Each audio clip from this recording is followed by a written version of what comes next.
Boa tarde a todos e a todas. Nós estamos aqui hoje reunidos todas as assistentes sociais da UFRA, vinculadas à Pró-Reitoria de Assistência Estudantil, para a gente conversar um pouquinho com vocês sobre a questão do auxílio emergencial 2021. Então, nós vamos explicar todas as normativas para que vocês possam saber quem pode solicitar esse auxílio, quais são os critérios, quais são os valores, em que lei ele está prevista, enfim. Eu vou iniciar, meu nome é Georgiane, para os outros alunos dos outros campos que não me conhecem, eu sou assistente social do campus Capitão Poço, e eu vou iniciar falando um pouquinho sobre a política de assistência estudantil, só para vocês terem uma ideia, e logo depois a Pamela, que é assistente social do campus Belém, vai explicar para vocês sobre o processo de inscrição, que agora não é mais por e-mail como era antigamente, vai ser tudo pelo SIGA, como os demais auxílios, tá? Então, a Valéria, que é assistente social de Parauapebas, ela está passando os slides e ela vai me ajudar nesse momento aqui. As perguntas, gente, vocês podem ir botando no chat, no final da apresentação a gente vai fazer blocos de perguntas, tá? Para que a gente possa ter mais agilidade. Então, pode passar, Valéria, por favor. Bom, a gente sempre diz isso em todas as palestras, Semana do Calouro, eu acho que vocês já ouviram várias vezes, quem ainda já assistiu palestras nossas, que a assistência estudantil é lei, é direito. Então, a lei, o direito, eles estão organizados em normas, em decretos, em portarias, em regimentos. E a gente fez questão de colocar isso aqui, porque é uma conquista, não só do movimento estudantil, mas é uma conquista de várias instituições ao longo de anos para que a política de assistência estudantil ela fosse gerada e fosse criado programas e projetos que viessem atender alunos, objetivando a inclusão, objetivando a permanência desse aluno na universidade. Então, a definição que eu peguei aqui, coloquei aqui para vocês, é do FONAPRACE, que é o Fórum Nacional de Pró-Reitores de Assistência Estudantil, diz assim, é um conjunto de princípios e diretrizes, no caso, leis, né, normas, regras, que norteiam a implantação de ações para garantir o acesso, a permanência e a conclusão de cursos de graduação dos estudantes das instituições federais de ensino, na perspectiva da inclusão social, formação ampliada, produção do conhecimento, melhoria do desempenho acadêmico e da qualidade de vida. Ou seja, o objetivo da política de assistência estudantil além de dar o acesso ao aluno à universidade, é fazer com que esse aluno ele tenha uma formação ampliada, que não seja só uma formação acadêmica de conhecimento científico, mas que esse aluno ele saia da universidade ciente dos seus direitos,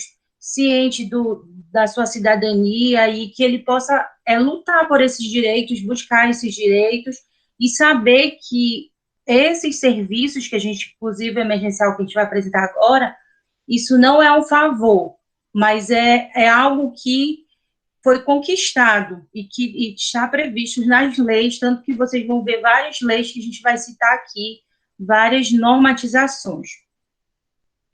O setor de assistência estudantil, que antigamente a gente chamava de psicossocial, agora a gente definiu todos os campos como setor de assistência estudantil, é um setor que faz parte da Pró-Reitoria de Assistência Estudantil, mas que também dos campos, né?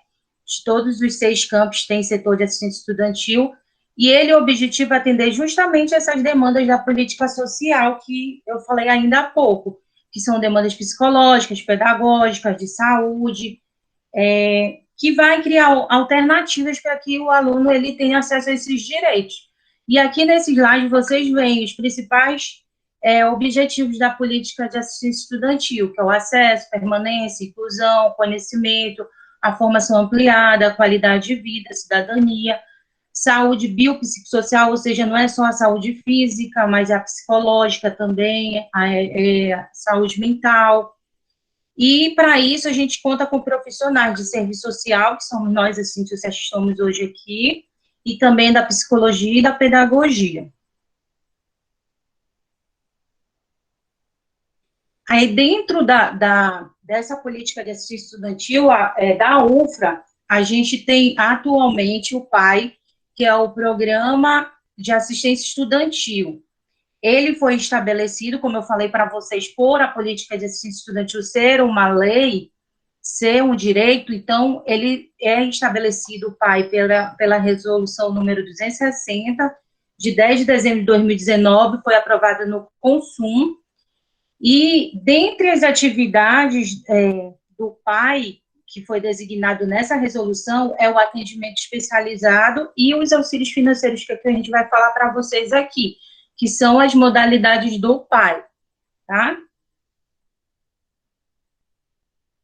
Então, na modalidade de atendimento especializado, a gente tem desde o apoio didático pedagógico, que é com o pedagogo, até a questão da saúde biopsicossocial, a gente faz encaminhamentos para rede de serviço, o psicólogo atende, a gente acompanha os alunos com problemas de dificuldades mesmo, às vezes motora, de visão, enfim, faz todos os encaminhamentos, e temos também auxílios para isso.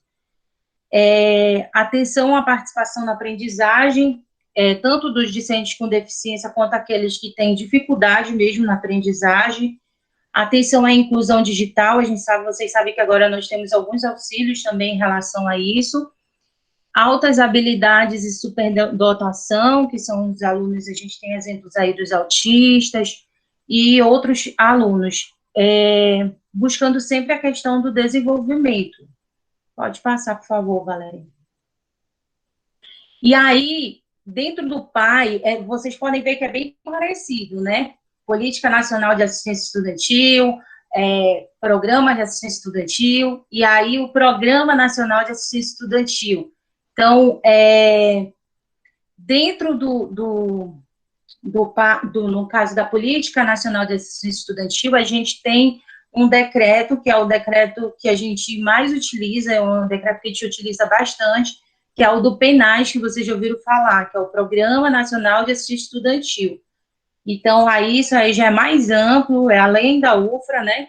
E esse decreto, o 7.234/2010, ele estabelece ações de assistência estudantil para discentes em situações de vulnerabilidade socioeconômica, e ele tem o objetivo de contribuir com a permanência, a conclusão da graduação em tempo regular, no caso, em tempo hábil, né? Reduzir a taxa de retenção e evasão e promover a inclusão, que tem a ver com o objetivo do PAI também, porque o PAI está baseado também nesse decreto do PENAS. Aí, dentro do PENAS, a gente já falou da modalidade de atendimento especializado, mas também a gente tem a modalidade de auxílio financeiro. E aí, dentro do PENAS, tem o auxílio moradia, que vocês já conhecem, transporte, alimentação, creche e o pedagógico, que são esses valores aí. Eu não vou dar muita ênfase, porque nesse momento a gente não vai tratar do PENAS desses auxílio permanente, mas do auxílio emergencial.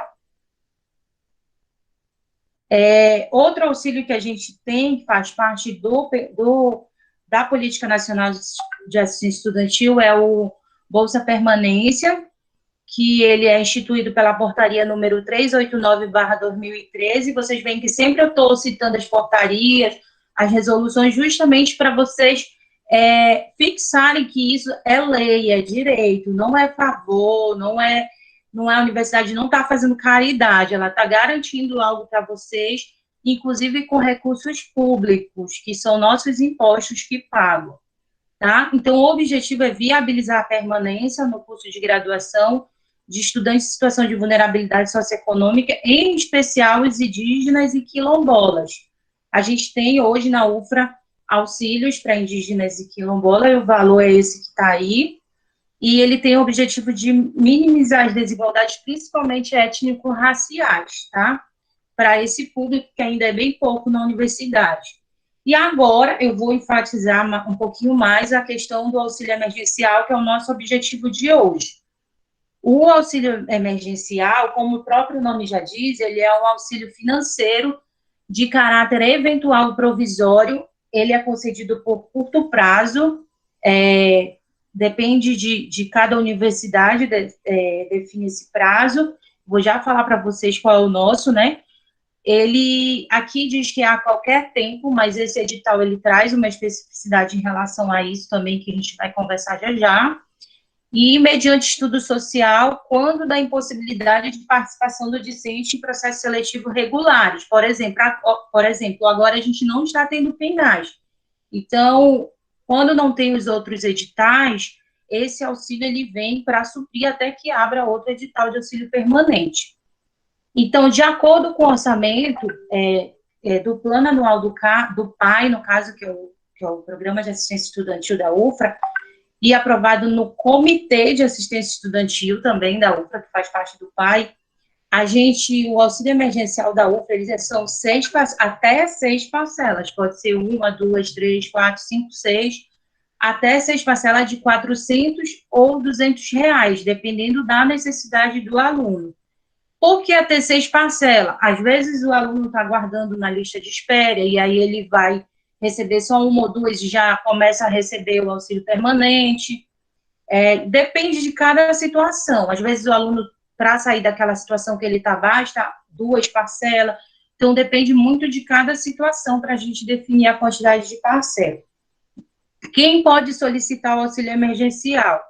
Os discentes de graduação em caráter excepcional, que estão em situações excepcionais, né, que se encontram em situação de extrema vulnerabilidade socioeconômica ou risco social. Eu vou já explicar para vocês o que é isso.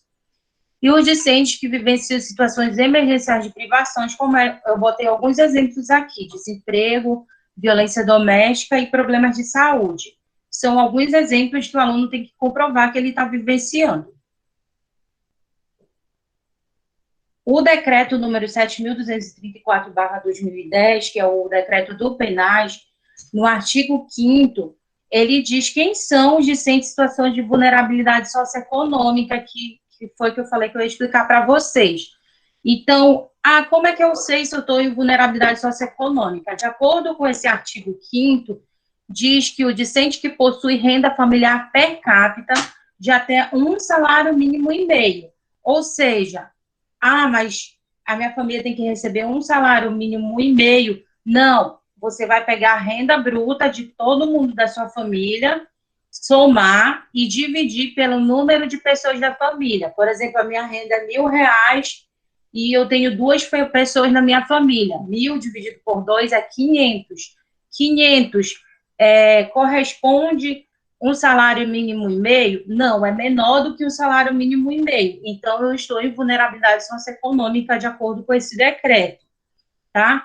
E discentes que vivenciam situações emergenciais de privação que podem interferir no desempenho acadêmico, como eu dei exemplo ainda há pouco, da violência doméstica, da fome, de várias outras situações. Problemas de saúde. Aí, os critérios para participar desse auxílio emergencial. Os discentes eles têm que preencher esses critérios que eu vou falar agora cumulativamente, ou seja, não é só um ou outro critério, são todos os critérios, né?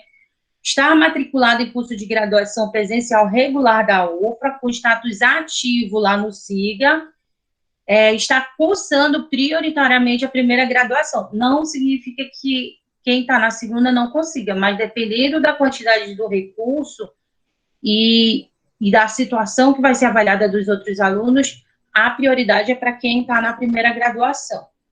Estar matriculado e cursando disciplina no semestre vigente a solicitação do auxílio, ou seja, às vezes a pessoa está matriculada, mas não está cursando disciplina naquele semestre. Por exemplo, os alunos que vão entrar em setembro, que são calouros, eles não podem solicitar porque eles estão matriculados, mas não estão cursando disciplina.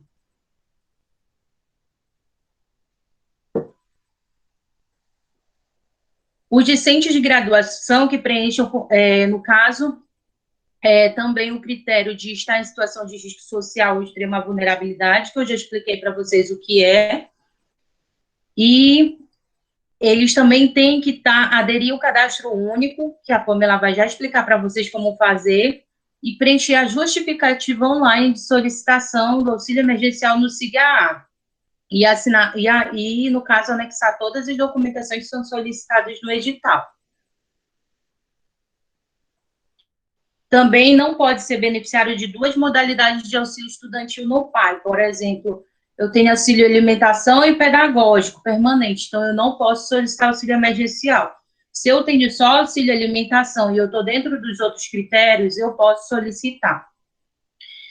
Uma observação para vocês nesse edital, por conta da quantidade de recurso que é pouca, nesse edital 03/2021 de auxílio emergencial, que na verdade é uma normativa que vai mostrar para vocês o que vocês devem fazer para solicitar, ele diz que o discente contemplado com essa modalidade de auxílio só poderá requerê-lo novamente decorrido no mínimo 12 meses a contar da data da solicitação, da contemplação. O que acontece? Às vezes o aluno foi contemplado, recebeu 6 meses, aí acaba os 6 meses, ele solicita de novo. E aí tem outros alunos que precisam. Então, esse aluno que já foi contemplado em 6 meses vai ter que esperar 1 ano para ser solicitado de novo auxílio emergencial. Essa é uma novidade que não tinha nas outras normativas, nem nos editais, e a gente está deixando bem claro aqui, tá? Então, é isso, eu vou passar para a Pamela agora e ela vai explicar sobre como é a inscrição no SIGA. Obrigada pela atenção de todos.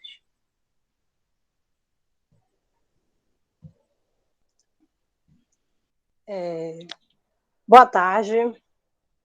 Então, eu vou dar aqui andamento, na verdade, que a Georgiane ela vem explicando como é o processo da assistência estudantil dentro da UFRA, né, do PNAES, dos processos seletivos regulares, no caso, que são os auxílios regulares, e os auxílios e o auxílio emergencial, que ele tem um caráter diferenciado.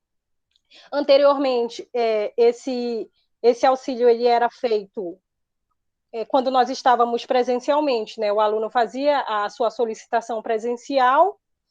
Nesse período de pandemia, então, a gente utilizou o e-mail e esse processo de fazer por e-mail, ele trouxe problemáticas, alguns estudantes mandavam o e-mail, às vezes por algum motivo a gente não recebia, então gerou alguns contratempos. Então, até para minimizar essas situações, para deixar o processo, assim como os demais, mais transparente, porque a gente trabalha com recurso público, então a gente precisa que dentro da administração pública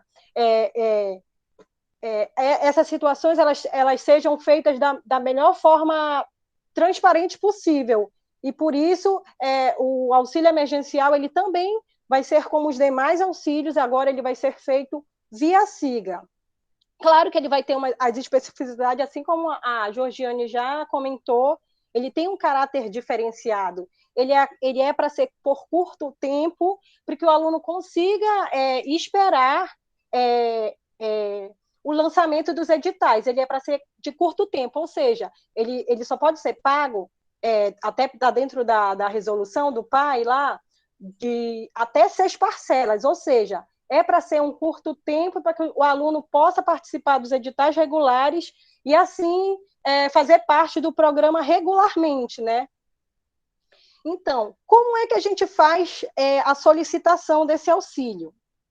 Vocês estão vendo aqui que essa aqui é a aba do SIGA de vocês lá. Vocês podem prestar atenção que a aba lá só está azulzinha para vocês, o portal do discente. Então, é pelo portal do discente que se faz a solicitação. Pode passar, Valéria, por favor. E esse processo, deixa eu aumentar aqui, só um momentinho. Melhorou? Já tá todo o volume. Esse processo ele acontece por etapas, tem etapas para serem cumpridas. Nós temos 3 etapas para o processo ser de fato efetivado, para o aluno de fato efetivar a sua inscrição. A primeira etapa, o aluno deverá atualizar os seus dados pessoais e também atualizar os seus dados bancários. Por quê? Todo o pagamento que é feito dentro da universidade, ele é feito de forma de depósitos bancários.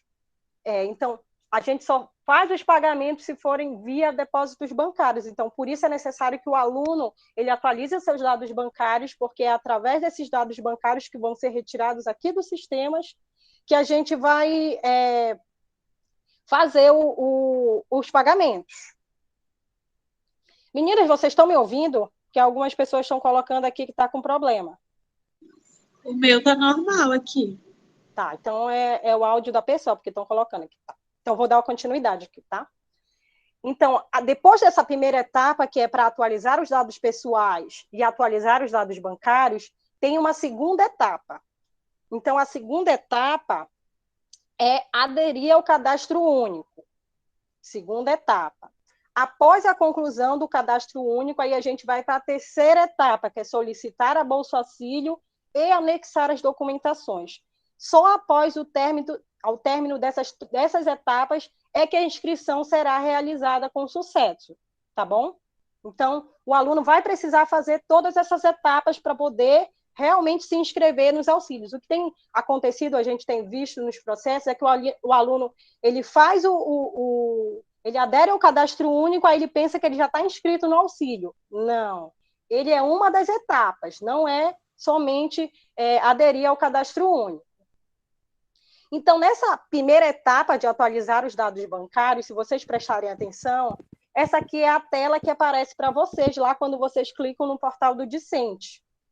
Aí, aqui onde tem a fotinha de vocês, vai estar lá mensagem, atualizar foto e perfil, meus dados pessoais. É lá que vocês vão clicar e atualizar os dados pessoais, no caso. Pode passar, Valéria. Lembrando, todas essas informações que eu estou colocando aqui desse passo a passo, esse passo a passo ele está disponível lá na página da PROAS, onde está cadastrado o edital, que é a normativa, né, mostrando quais são os documentos, as orientações de todo esse processo. Abaixo do edital tem o guia, que são essas mesmas informações que eu estou colocando aqui. Então, após isso, leiam o guia, leiam o edital para que vocês possam se inscrever e que não aconteça nenhum erro, que vocês não sejam prejudicados por nenhum erro. Então, a gente está colocando aqui as informações, a gente vai estar aberto às dúvidas, mas também vai estar lá o guia para que vocês possam estar olhando e se orientando para fazer as inscrições de vocês. Dentro dessa etapa lá dos dados pessoais, quando vocês clicarem lá, vai aparecer uma aba. Nessa aba, ela vai ter lá endereço, renda familiar e a conta e os dados bancários. Nesse primeiro momento, o que é que vocês vão ter que fazer? Atualizar o endereço de vocês vão atualizar o endereço, se não tiver atualizado, no caso, né? Se tiver, vocês vão deixar confirmar. Vão confirmar lá os dados de vocês. Telefone, se tiver desatualizado, vocês atualizem. O e-mail é muito importante, então é o canal hoje que nós temos de comunicação nesse momento que a gente está trabalhando remotamente. Então, todo o nosso contato tem sido através do e-mail, né, que é uma ferramenta, inclusive, que registra todas essas movimentações, essas conversas. Então, é importante que o e-mail de vocês, dentro do SIGA, esteja sempre atualizado.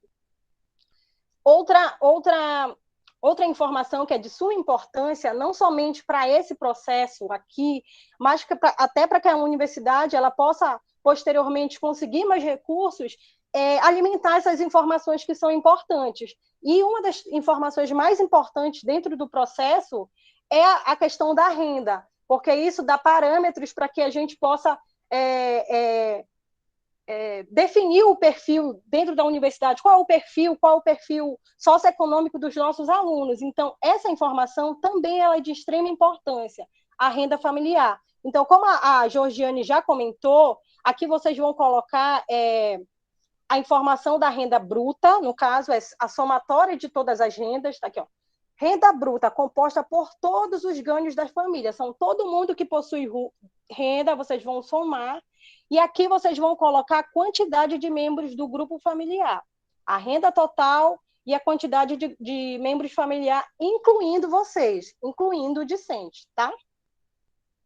Aí, após isso, ao final vai aparecer essa caixinha aí, confirme seus dados, que no caso você vai confirmar através do seu CPF e a senha do SIGA. Pode passar, Valéria, por favor. Ainda nos dados pessoais, nessa mesma página, que eu só coloquei ela em separado, mas é uma mesma página, você vai colocar os seus dados bancários. Como eu disse, todo pagamento ele é feito via depósito bancário. Então, é importante que vocês se atentem para os dados que vocês colocam, para não ter erro nenhum. Então, lá vocês vão colocar a agência bancária, o banco, no caso, o Banco do Brasil, Bradesco. O tipo de conta, no caso, é só aceito conta corrente. Conta poupança, ela não é aceita porque ela gera problemas na hora do pagamento, então não é aceito conta poupança. Aí você vai preencher lá também. Tá aqui, essas informações, digo mais uma vez, essa telazinha aqui que eu estou mostrando, ela está disponibilizada no guia que está lá no site da Proaz, junto com o edital, tá? Então, você vai colocar o número da conta, sem o tracinho, tem aquele tracinho, você vai pegar somente o dígito e colocar. Não precisa colocar o tracinho, é só o número como um todo lá. E não é necessário colocar a operação, tá? E agora a gente está aceitando também as contas digital, no caso. Então, você vai também informar se a sua conta não for uma conta corrente, for uma conta não, que não seja de um banco físico, na verdade, porque a conta ela equivale a uma conta corrente, essa conta, então, ela está sendo aceita também. A única conta que não é aceita é a conta poupança. Pode passar, Valéria. Pamela? Oi. Acho importante sinalizar também que a conta tem que ser do sim, discente, nome né? do Não pode ser de terceiro. Exatamente, bem lembrado. A conta é nominal, só pode ser paga em nome do discente, até porque ela vai ser vinculada ao CPF. Então, na hora do pagamento, se a conta foi em nome de outra pessoa, não vai passar porque está sempre vinculada ao CPF. Como eu lembrei lá no início, a gente trabalha com recurso público. Então, esse recurso ele tem uma prestação de conta, ele vai estar lá no portal da transparência. Todos os dados, todos os pagamentos que são feitos pela universidade, eles vão constar lá para qualquer cidadão ele consultar no que o governo tá gastando o dinheiro. Então, se a conta não for em nome do discente, não vai ser pago o auxílio. Então, é importante, muito bem lembrado. Então, feito essa primeira parte, que é a atualização dos dados bancários e a atualização dos dados pessoais, a gente vai para a segunda parte, que é a adesão ao cadastro único. Aí muita gente tem dúvida onde é que você encontra o cadastro único. Então, você vai lá na sua página inicial, novamente, aí você vai verificar lá que tem aderir ao cadastro único lá na aba Bolsas. Vai estar a aba Bolsa, aderir ao cadastro único. Pode passar aí, Valéria, por favor. Aí, quando você clicar lá, aba Bolsas, aderir ao cadastro único, você vai para essa página aqui, ele vai mandar você para essa página, na qual ele vai fazer uma apresentação da assistência estudantil e você vai declarar lá que está informando informações verídicas. Aí você vai ter que clicar, tem uma setazinha que vai estar em branco. Quando você clicar, ela vai ficar azulzinha, igual como está aqui. Aí você vai colocar o ano, o período da solicitação, no caso agora vai ser 2020.1, já vai aparecer lá, mas você vai clicar, tem que clicar sempre, e vai continuar. Aí você vai para uma próxima página. Pode passar, Valéria, por favor. Nessa próxima página, a gente também encontra algumas confusões. Alguns alunos ficam em dúvida num quesito. Se vocês prestarem atenção nessa página, como eu disse, ela é a mesma página que aparece para vocês. Nessa primeira descrição pessoal, vocês podem notar que tem um asteriscozinho em azul, assim como na área de interesse. Então, todos os itens que aparecem com o asteriscozinho é porque eles são obrigatórios. Logicamente, os que não estão com o asteriscozinho, eles não são de preenchimento obrigatório. Então, aqui no Currículo Lattes, não precisa inserir nada. É só fazer a descrição pessoal. No caso, você preenche a sua descrição pessoal, preenche a sua área de interesse e grava o perfil. Caso você queira colocar alguma coisa aqui nessa área do Currículo Lattes, só é aceito o link aqui. Por isso que muita gente, às vezes, tem dúvida, escreve alguma coisa lá e na hora de fechar não vai, porque é só link que vai nessa área aqui. Mas não é necessário preencher essa informação. Pode deixar em branco e o processo vai continuar. Pode passar, Valéria, por favor. Ainda lá na parte do cadastro único, após você clicar lá em gravar, vai aparecer essa outra informação aqui, que é o endereço da família. Se esse endereço tiver tudo ok, você vai lá, ó, o endereço da sua família é diferente do endereço acima. Se não for diferente, você vai lá, clica não e continua. Aí, caso seja diferente, você pode clicar sim, ele vai te dar uma caixinha e você vai atualizar esses dados, tá bom? Mas caso já esteja atualizado lá, você já atualizou, é só clicar em continuar. Pode passar, Valéria, por favor. Aí você vai entrar efetivamente no formulário socioeconômico, que a gente chama de cadastro único. Então, toda vez que a gente está falando de cadastro único, a gente não está falando de CAD único do governo federal, que é diferente. Aquele lá é o CAD único, que normalmente se chama CAD único, apesar de o nome ser todo cadastro único. Então, mas toda vez que nós estivermos falando aqui de cadastro único, a gente está falando do formulário socioeconômico, porque dentro do SIGA ele se chama cadastro único. Então, toda vez que vocês ouvirem nos nossos editais cadastro único, é referente ao formulário socioeconômico. Aí, o que vai acontecer? Para você começar a fazer, a prestar as informações que são solicitadas, você primeiro vai fazer o quê? Vai aparecer a caixinha lá em cima, que você vai colocar os dados pessoais do seu grupo familiar. Então, é importante que essas informações sejam prestadas, tá?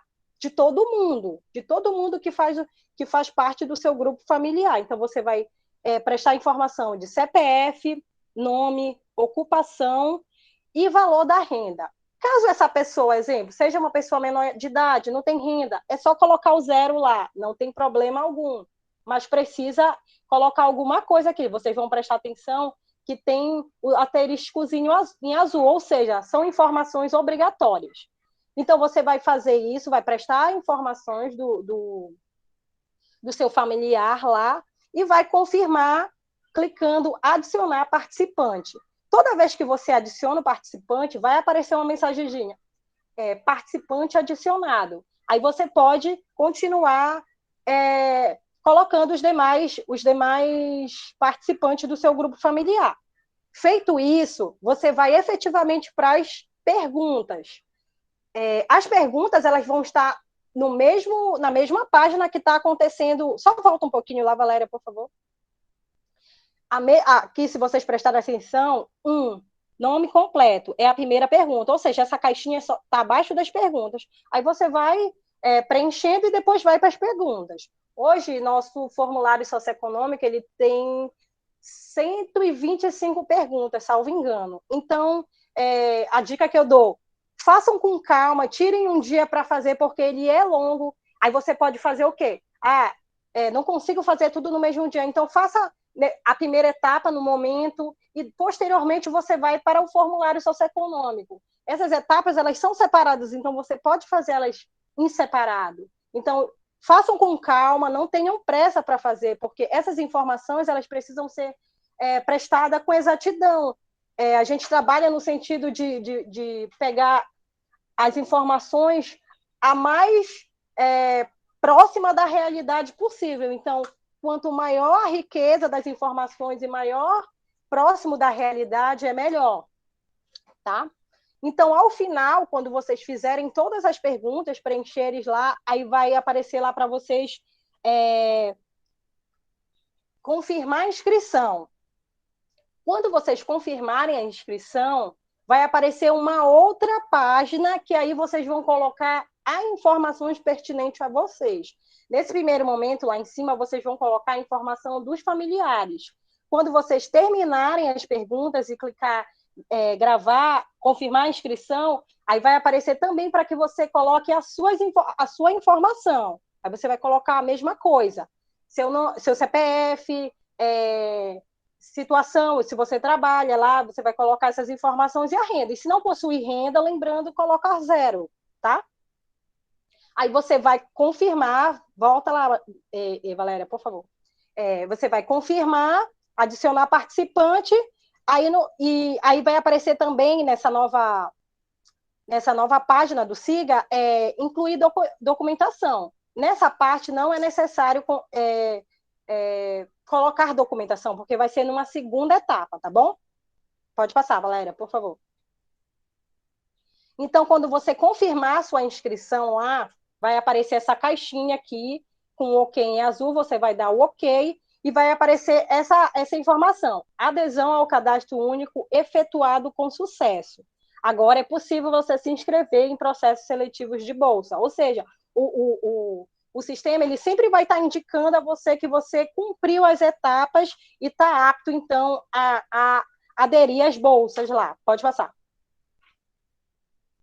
Aí você vai para a terceira etapa, como eu comentei lá. Ou seja, então você pode fazer essa primeira etapa em separado, você pode fazer a segunda etapa em separado, e depois você vai para efetivamente solicitar a bolsa. Aí você vai novamente lá, você vai para o menu inicial do portal do Discente, você vai lá clicar em bolsas, solicitação de bolsas, solicitação de bolsa auxílio. Ele tem um caminho a seguir. Então, ele vai abrir abas à medida que você vai clicando, tá bom? Aí vai aparecer para vocês essas informações. Quando vocês, no caso, clicarem lá, vai aparecer essa outra aba aqui para vocês, que é a solicitação de bolsa auxílio. Aí, no caso, vocês vão ter que colocar aqui o período 2021.1, o tipo de auxílio, no caso, que é auxílio emergencial, marcar lá que leu e compreendeu as instruções, sempre tem que marcar, e continuar. Pode passar.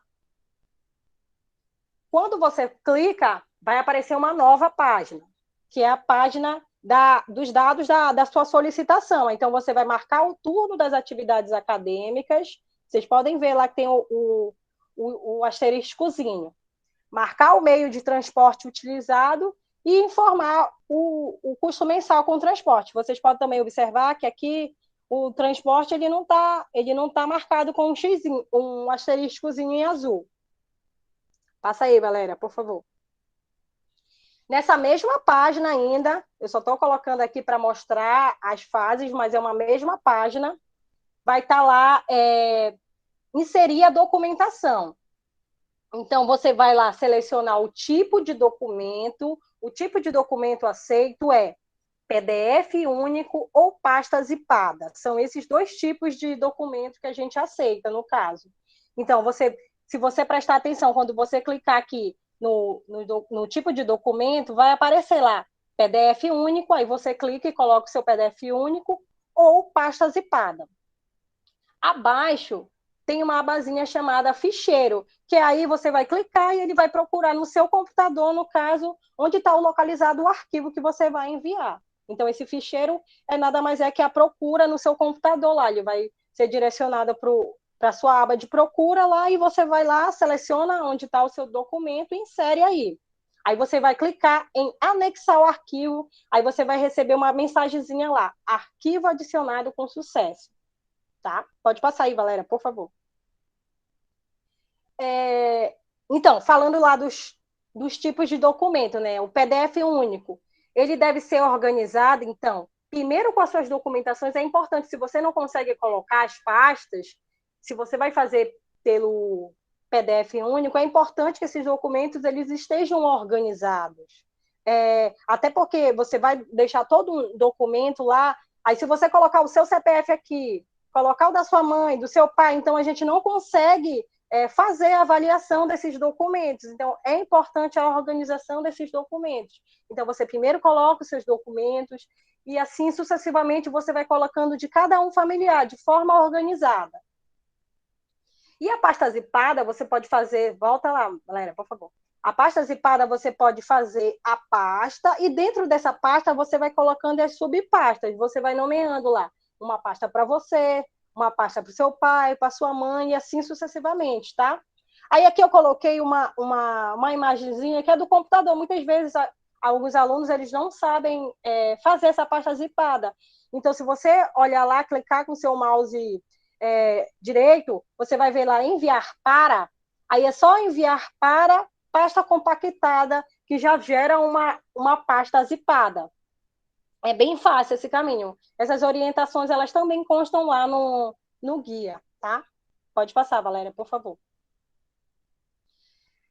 Ainda lá naquela pasta, na página, no caso, você já colocou a documentação, já foi lá anexado com sucesso, prestou as informações.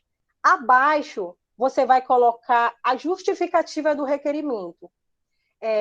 Como vocês sabem, nós estamos trabalhando remotamente, então nós não estamos fazendo as entrevistas, a não ser nos casos mais excepcionais, que demandam essa informação. Muitas das vezes o estudante, para a gente fazer entrevista, a gente precisaria que o estudante tivesse um acesso bom à internet, então muitas vezes ele não tem, não consegue fazer uma reunião assim virtual, não consegue ter um acesso com mais qualidade. Então, essa justificativa, ela também é de suma importância, porque é aí que você vai dizer o porquê que você está solicitando esse auxílio, né? Então, é de extrema importância que quanto mais rico de detalhes for essa justificativa, melhor, no caso, para a avaliação, tá bom? Então, nessa justificativa, você vai colocar um breve relato da sua vida, vai indicar qual é a situação principal que está levando você a solicitar o auxílio, aí você vai citar lá composição, relacionamento familiar, situações que sejam pertinentes e tragam mais informações para a gente, no caso. Aí você vai colocar a questão da renda, se está trabalhando, vai fazer um breve relato mesmo da sua vida, para que a gente possa ter mais detalhes do porquê que vocês estão solicitando. Então, eu falo mais uma vez, é de extrema importância que vocês façam esse requerimento e não façam só assim, ó, estou requerendo auxílio. Não, que vocês coloquem o porquê, detalhem essas informações, só para deixar vocês mais cientes, só quem tem acesso são as equipes de serviço social, no caso. Então, a gente tem um código de ética, a gente trabalha com sigilo, então não se preocupe com essa situação. Então, quanto mais detalhes vocês colocarem, então melhor será a análise e a avaliação que será feita. Pode passar. Então, quando vocês terminam lá, só volta rapidinho, Valéria, por favor. Aí você cadastra aqui, aí vai ser gerado, pode passar. Vai ser gerado, então, esse comprovante, que é o comprovante que você fez a solicitação da Bolsa Auxílio. Então, é importante também, algumas vezes, dar alguns problemas no próprio sistema. O sistema, ele é passível de erro, né? Algumas vezes, o aluno se inscreve e não está aparecendo lá para a gente. Então, é importante que vocês guardem esse comprovantezinho, tá? Aí finalizou, então, a sua inscrição. Você está inscrito, aí você tem esse comprovante que demonstra que você está inscrito. Para esse processo emergencial, como eu disse lá, ele tem toda uma especificidade, né? Então, o período de solicitação, como é que vai ser as etapas, o cronograma desse processo? Então, os alunos eles vão poder solicitar esses auxílios, e é para todos os campos, entre os dias 20 e 30 de cada mês. Esse processo ele é um fluxo contínuo, ou seja, não é só para esse momento, é para agora e em diante. Então, todo dia 20 ao dia 30 de cada mês, o sistema vai abrir e o estudante vai poder se inscrever. Ou seja, o único período possível de se inscrever é entre o dia 20 e o dia 30 de cada mês, tá? O sistema, se você tentar se inscrever dia 5, dia 4, não vai ser possível, porque ele só vai ser aberto entre o dia 20 e o dia 30. Dia 20 ele abre, dia 30 ele fecha, e ele não vai ser aberto novamente, só vai ser aberto no outro mês, no mesmo período. Então, após a sua solicitação, tem um período de análise, no caso, para as equipes analisarem a solicitação, para poder dar a resposta para vocês, verificar se vocês têm um perfil para essa modalidade. Lembrando que, para as demais modalidades, um dos principais requisitos é a situação de vulnerabilidade socioeconômica. Para essa modalidade, ela é excepcional, ela é para extrema vulnerabilidade socioeconômica, como que foram as situações que a Georgiane já citou lá no início. Então, ele é um auxílio diferenciado, tá bom? Aí, após assim que a equipe tiver da sua solicitação, se houver algum erro, se vê que está faltando algum documento, vocês vão ter a possibilidade de complementar esse documento. E essa complementação ela também vai acontecer via sistema. E de que forma isso vai acontecer? Nós vamos estar lá analisando, aí eu vi que está faltando alguma documentação para um aluno lá. Então, eu vou marcar que esse aluno tem documentações pendentes e vocês vão ser notificados via e-mail, falando que está faltando a documentação, por via e-mail, por via SIGA, lá na mensagem do SIGA. Então, é importante que, quando vocês fizerem a inscrição de vocês se atentem para o e-mail que está informado lá, porque a nossa comunicação vai ser por e-mail.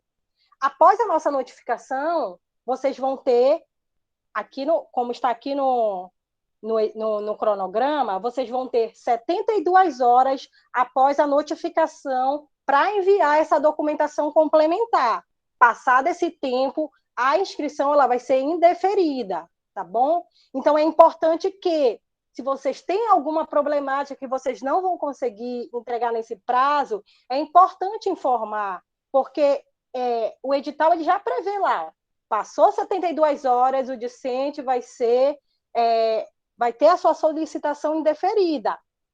Como já está tendo essa possibilidade, então já vai ser, no caso, automaticamente indeferido essa sua inscrição. Então, atentem-se, então, à medida que vocês se inscrevem, prestem atenção no seu e-mail, porque se tiver alguma documentação pendente, vocês vão ser informados pelo e-mail, tá? E o prazo para que seja divulgado o resultado da sua solicitação, ele é de até 30 dias. Então, você vai fazer a sua solicitação e até em 30 dias você vai ter a resposta do processo como um todo. Mas essa primeira solicitação ela vai se dar logo nos primeiros dias, então atentem-se aos e-mails de vocês. Ao final, né, então vai ser disponibilizado o resultado, se foi deferido, se foi indeferido. Caso vocês não concordem com o resultado, vocês têm a possibilidade do recurso. O recurso também ele vai ser feito via SIGA. Então, após a divulgação, o aluno ele terá 42 horas. Cadê? Isso mesmo, né? Período de 42 horas. 42 horas após a divulgação do resultado para entrar com recurso. Não entrou nesse período, não tem mais possibilidade de entrar com recurso, porque já passou do tempo. Tá? Próxima.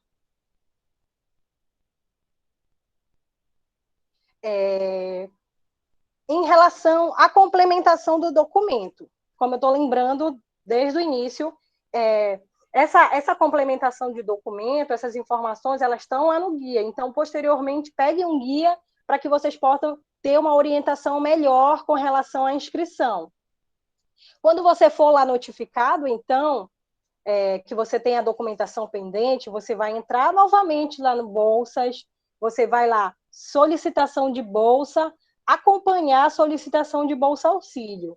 Aí, quando você verificar lá, você vai para uma outra abazinha, que é essa aqui ao lado, está escrito assim, solicitações encontradas. Aí vai estar lá, documentação pendente.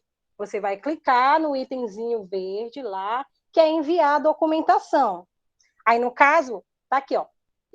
Você vai lá selecionar o tipo de documentação, aí você vai lá, quando você fizer a sua inscrição, você vai ver lá que tem PDF único, pasta zipada e documento pendente. Então, você só vai colocar o documento pendente se você for solicitado essa documentação pendente. Aí você vai lá, clica, colocar a documentação pendente, aí é o mesmo processo, você vai colocar as documentações que estão sendo solicitadas. No caso, não é para você colocar todas as documentações, é só para colocar a documentação que está sendo solicitada. E também não é para excluir a pasta que já está lá, é só mesmo para anexar a documentação que estiver faltando.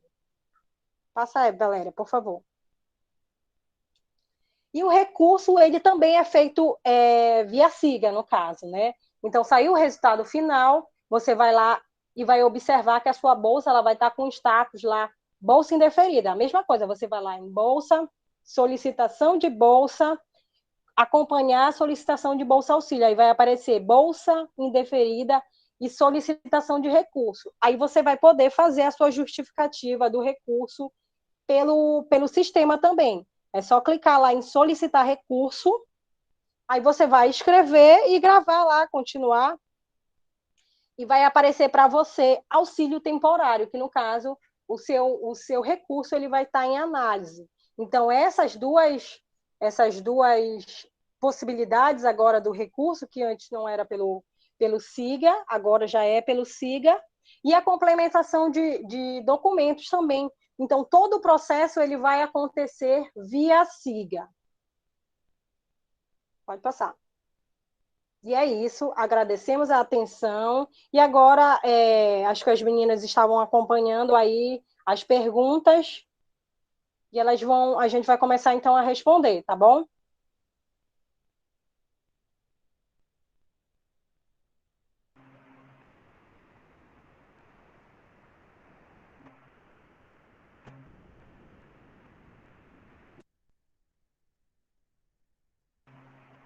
Boa tarde, gente. Eu anotei aqui algumas perguntas. Na verdade, anotei as perguntas que vocês fizeram no chat, tá? E aí eu vou começar aqui pela primeira. Foi perguntado se pode ser qualquer banco, tá?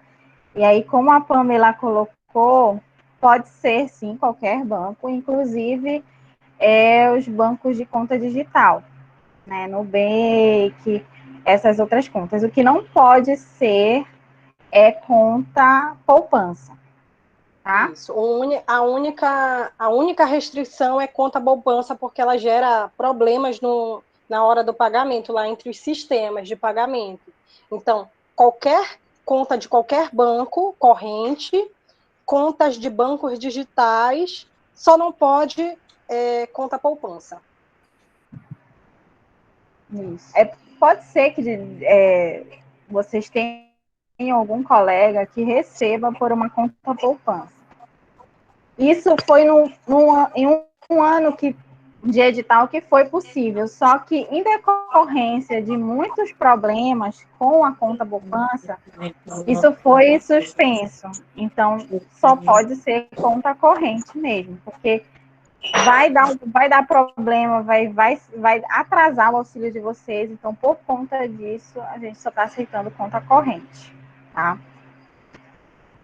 A segunda pergunta é: quem foi contemplado com com o auxílio digital, né, o chip, se ele pode aderir a esse auxílio emergencial? E aí, sim, você pode solicitar o auxílio emergencial se você estiver dentro dos critérios, como a Georgiane e a Pamela colocaram para vocês.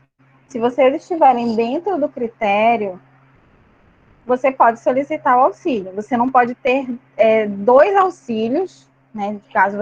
Se você tivesse um auxílio alimentação e o auxílio moradia. Então, você já possui dois auxílios, você não poderia solicitar mais um. Estão fazendo pergunta no chat ainda. Eu não sei se eu continuo respondendo. Vocês estão anotando aí, meninas? Pode ir respondendo que a gente vai ver aqui o que ainda não foi respondido, Rejane. Tá, a galera vai me ajudar também. Vai respondendo a que tu anotaste as primeiras. Pode ir respondendo as primeiras. Beleza. Aí também a próxima pergunta, eles estão querendo saber notícias sobre o PNAD 2021. Bom, a gente ainda não tem nenhuma previsão de data para ser lançada o edital de 2021. No momento, é somente o edital de fluxo contínuo do emergencial, né, a priori, mas assim que nós tivermos informações, vai ser divulgado no site da Proaz, né, nas redes sociais, aí vocês têm que ficar acompanhando. Só A próxima lembrando, pergunta.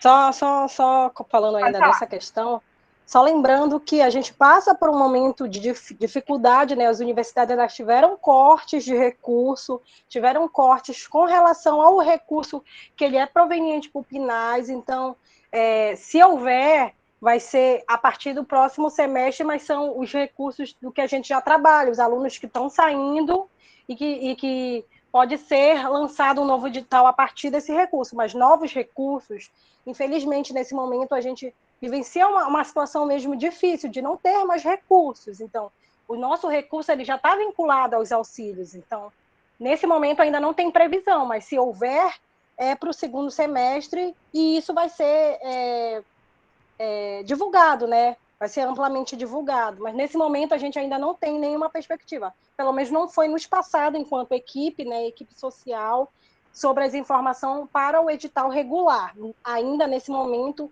não há recurso para esse processo, do processo regular, nesse momento. E até porque a gente tem um contingenciamento, né? Eles contingenciam o recurso no primeiro semestre e só libera no segundo semestre. Então, a gente ainda não tem essa previsão. Mas assim que houver qualquer notícia, ela vai ser, sim, divulgada, tá? Pode continuar, Regiane. A próxima pergunta eles estão questionando também a situação dos discentes que tiveram sua inscrição homologada no final de 2020 e ficaram na lista de espera, né? O que isso significa e se vamos precisar se inscrever novamente no final de 2021, né? Então, os alunos que tiveram sua inscrição homologada, mas ficaram na lista de espera no edital de 2020, significa que se a PROAS, a Pró-Reitoria tiver recursos, esses alunos eles seriam chamados, né? Ou seja, os alunos que eles foram contemplados com os auxílios, eles foi alcançado o recurso total disponibilizado para aquele edital, né? Então, os que ficaram na lista de espera seria para algum recurso que fosse disponibilizado. O que até então não aconteceu, e como a Pamela já expôs, a situação das universidades com relação aos recursos destinados para os auxílios também, né, foram diminuídos, foram cortados. Então, essa dificuldade para chamar a lista de espera, ela se dá por conta disso também, né? E aí... Deixa eu só dar uma informação também, Regiane. Assim, nós somos a equipe social, então, assim, a gente não tem muito controle com relação a essas situações de recurso. Situações de recurso, deliberação de recurso, deliberação de se vai chamar ou não lista de espera, todas essas situações, elas são definidas pela gestão, no caso, né, a gestão da PROAS. Assim, o que nos foi passado, a gente só pode dar as informações que nos foram passadas. O que nos foi passado era que estavam aguardando a finalização de verificação lá, se houve estudantes que estão saindo, no caso, formaram e acabou vagando auxílios, e vai ser verificado se vai ser chamado da lista de espera de 2020. Mas nós não temos essa informação precisa, não há essa definição nesse momento. Então, lembrando, assim, a gente está passando as informações que também as informações que nós possuímos. E as informações que nós possuímos nesse momento é que ainda não há uma definição. Estava aguardando conferir, né? Porque, no caso, cada camp, cada curso tem que mandar a lista para a PROAS para verificar lá os alunos que estão formando, para serem retirados. E a partir daí, dessa verificação de quem formou, quantas bolsas vagaram, é que se vai definir. Mas ainda essas informações elas ainda não tinham sido divulgadas para a gente, no caso, né? Para nós, equipe social. É isso.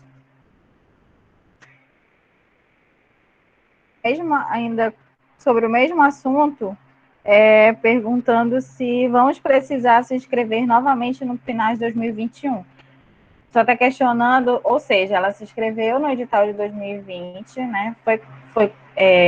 Sua inscrição foi homologada, ficou na lista de espera, e o questionamento dela é se ela vai precisar se inscrever novamente no edital de 2021.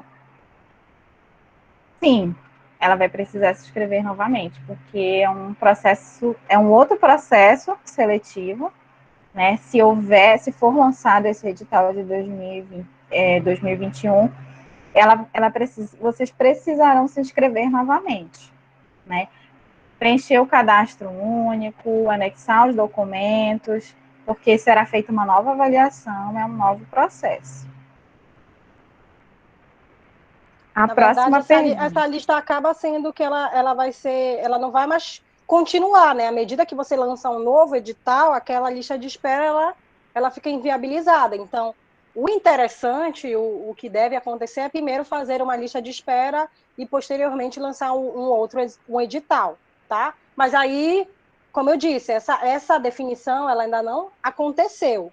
Então, à medida que a gente souber, a gente também pode estar informando, tá ok? Se for feita essa chamada da lista de espera, aí as pessoas começam a ser chamadas, a lista começa a andar, né? A partir do momento que é lançado um novo edital, essa lista de espera ela já não vai ser mais chamada, porque já vai ser um outro edital. A próxima pergunta. Eu moro de aluguel com uma amiga. A renda é colocada com base na minha renda, com ela e com a renda das duas, né? Você vai ter que colocar a renda, como a Georgiane colocou no início, né? Que ela falou da questão da renda per capita, né? Como seria a renda per capita?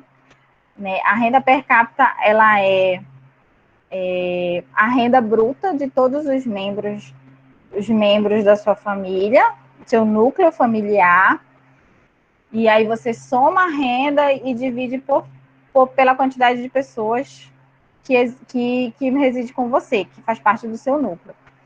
E a partir disso, você vai apresentar os documentos da sua família, de quem faz parte da sua renda familiar. A sua colega que divide o aluguel com você, se for essa situação, ela somente divide o aluguel. Se ela não faz parte da sua renda, ela não é parte do seu núcleo familiar, ela não vai fazer parte da sua renda e você não vai precisar apresentar os documentos específicos dela.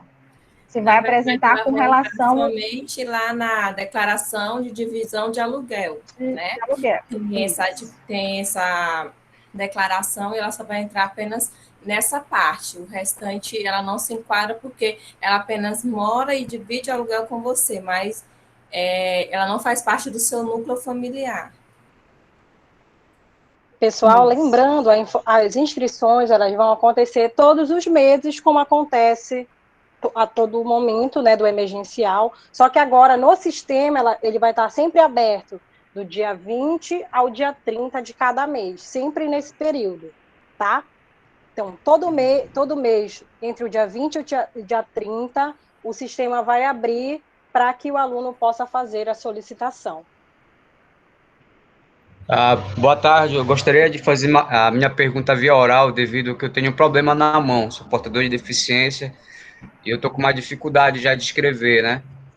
Então, eu vou tentar resumir aqui a minha pergunta e otimizá-la para poder ganhar tempo. São duas perguntas, mas tem uma que vale para três. No caso, uma é sobre a questão desse período ao qual vocês se referiram, de inscrição, que vai do dia 20 ao dia 30 de todo mês. Então, no caso, segunda-feira já vai começar? Primeira pergunta é essa. A segunda pergunta é no caso de a pessoa não ter conta, ou de não ter um documento qualquer, porque às vezes para a gente tirar um documento de segunda ou terceira via leva tempo, e no meu caso, né, como diz o ditado para todos, né, tempo é dinheiro, né, tem esse jargão, então eu quero saber se, por exemplo, para tirar uma identidade de terceira via vai levar uma semana ou duas para eu receber. essa terceira via.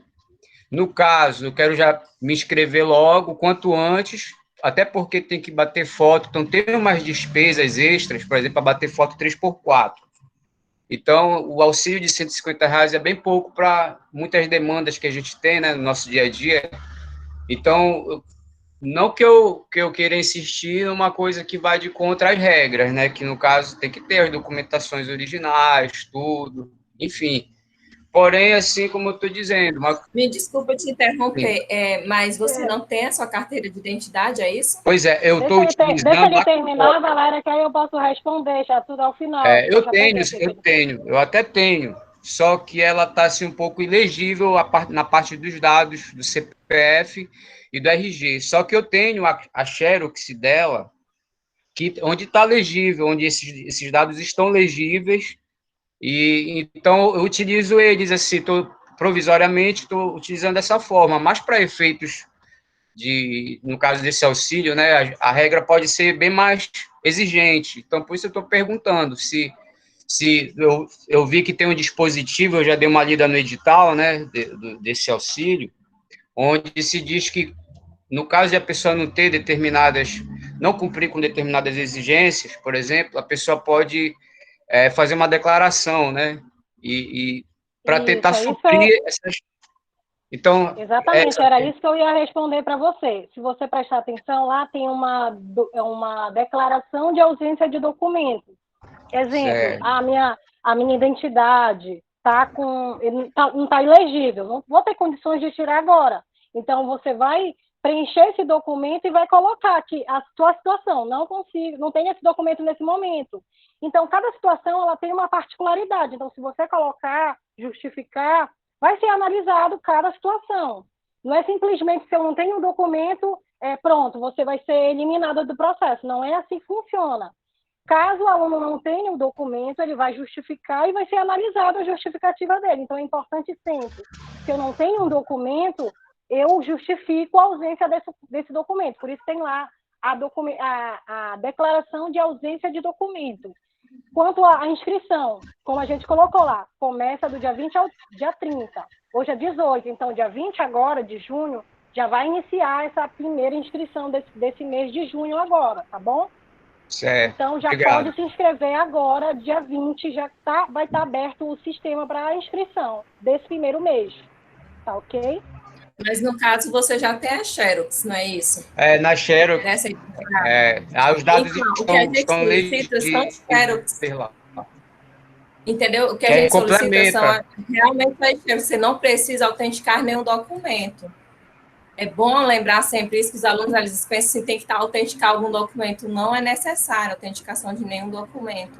Então, se você já tem essa Xerox, você vai utilizar justamente essa Xerox. Certo. Isso. Obrigado. Inclusive que você pode pegar os documentozinhos, bater foto e colocando tudo, depois gerar um PDF único com as próprias fotos. Tem os aplicativos de celular que fazem geram esse PDF, né? O CanScan é um dos aplicativos que faz isso. Então, não precisa também tirar Xerox. Tem as declarações lá. Não tenho dinheiro para tirar Xerox das declarações. Elas podem ser feitas a punho. É só seguir o modelo, tem que ter a assinatura da pessoa, a pessoa que está declarando, no caso. Não é o aluno fazer a declaração pelas pessoas. Tem que ser a assinatura da pessoa que está declarando. Então, pode ser feito também dessa forma, entendeu? Certo. Pamela também tem a carteira de trabalho dele, né? Que tem a foto e que é um documento de identificação também, né?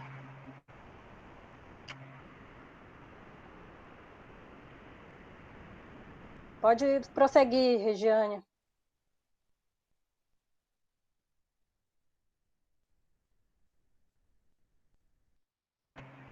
Ok.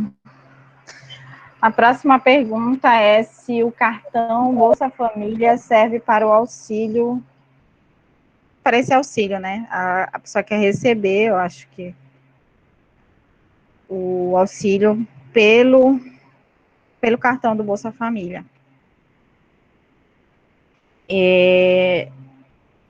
Eu acredito que não, porque o cartão do Bolsa Família eu não sei como é que funciona agora esses cartões. Ele é um cartão novos. benefício, na verdade. Ele não, a não ser que tenha aqueles, né, que são gerados com conta bancária vinculada, né? Mas normalmente ele é um cartão benefício. Então, e quando há não é uma conta de bancária. Ela é poupança. Então, não é aceito porque geralmente ela é poupança. Mas aí, no caso, também serve o que vocês falaram ainda há pouco, parece que já me contemplou essa questão aí. A conta digital também serve, tá?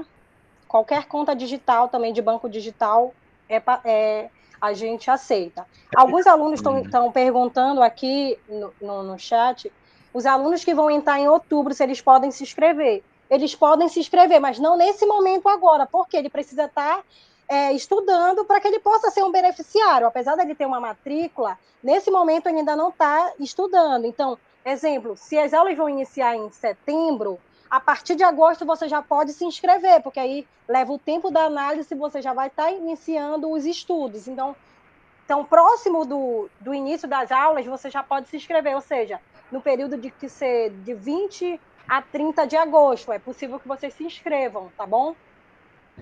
De novo, eu queria só concluir, porque ficou uma dúvida no ar, porque eu achava que o mesmo dispositivo para documentos, para ausência de documentos, poderia servir para conta, porque como eu sou já beneficiário do Bolsa Família, desde 2 anos para cá, acaba que ficou assim, houve um cruzamento meio complicado para receber o auxílio, porque o auxílio para quem não é beneficiário do Bolsa, né, a pessoa pôde abrir uma conta, essa conta digital normalmente. Porém, para mim já foi complicado, porque já é uma data específica junto com o recebimento do Bolsa, entendeu? Então, acabou que eu não fiz esse procedimento, não tenho a conta digital de fato, eu recebo por meio do cartão do Bolsa, né? Que no caso eles acabaram se fundindo, né? O Bolsa Família com esse auxílio de agora, né? Do governo federal, da pandemia. Então, só para concluir, no caso, porque eu não sei ainda como se tem alguns bancos, até um dia desse também eu queria abrir na Caixa Econômica e eles não estavam fazendo atendimento presencial para que eu pudesse abrir essa conta. Então, eu quero saber se também uma declaração vale para esse caso. No caso de eu colocar, dizendo que eu não tenho, porque tem no edital dizendo, a partir do dia da solicitação, você vai receber lá na frente. Então, para mim, se eu puder já fazer minha inscrição toda na segunda, ou até terça ou quarta, no máximo, para mim é melhor, porque mais lá na frente eu já vou receber o auxílio, né? Deixa eu te responder. Por favor. Obrigado. É necessário ter a conta. Então, como a gente colocou lá no início, todo pagamento ele é feito via depósito bancário. Então, você precisa ter uma conta e precisa ser no seu nome. O programa Bolsa Família, o auxílio emergencial, são programas diferentes do nosso aqui. Apesar do nome ser o mesmo, são programas diferentes, no caso, né?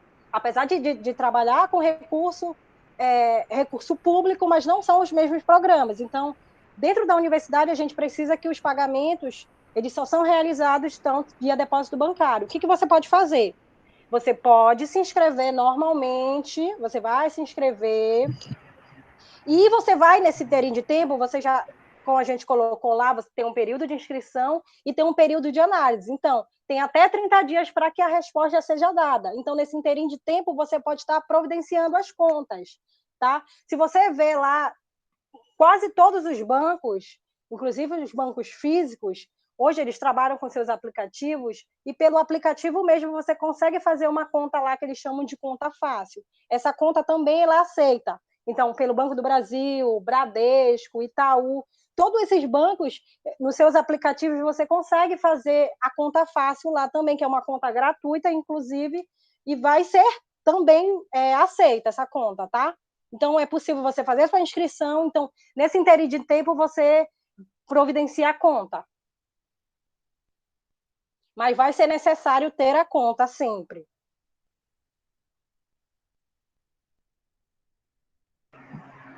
Ok. Próxima pergunta era qual o site para entrar e se cadastrar. Bom, gente, vocês vão entrar pelo SIGA de vocês, né? Vocês já têm conhecimento. Todas as coisas acadêmicas de vocês, é tudo pelo SIGA. Então, a inscrição vai ser pelo SIGA também. A próxima pergunta é... Eu não entendi direito, a pessoa colocou, gente, se alguém recebe pensão, consta lá, né? Se alguém da família recebe pensão, também vai fazer parte da renda. Então, acho que é isso, né, meninas? Não tem outra informação. Quem já tem cadastro único? A próxima pergunta. Quem já tem cadastro único? Lembrando, como a Pamela falou... lembrando, o cadastro único daqui é o nosso formulário socioeconômico, não é o CAD único do governo federal. É só o nome que é cadastro único no SIGA, mas ele é o nosso formulário socioeconômico. Então, é necessário preencher esse formulário. É uma das etapas. Lá no início, quem estava desde o início, que eu apresentei lá, é uma das etapas para que você consiga se inscrever no auxílio, tá bom?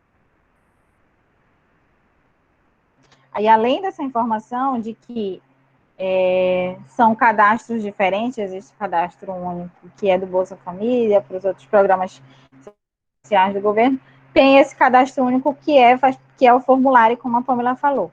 Aí, se de repente alguém esteja perguntando porque se inscreveu no edital passado e ele já tem um cadastro único, porque ele já se inscreveu no cadastro único, no questionário passado, do edital passado, da UFA.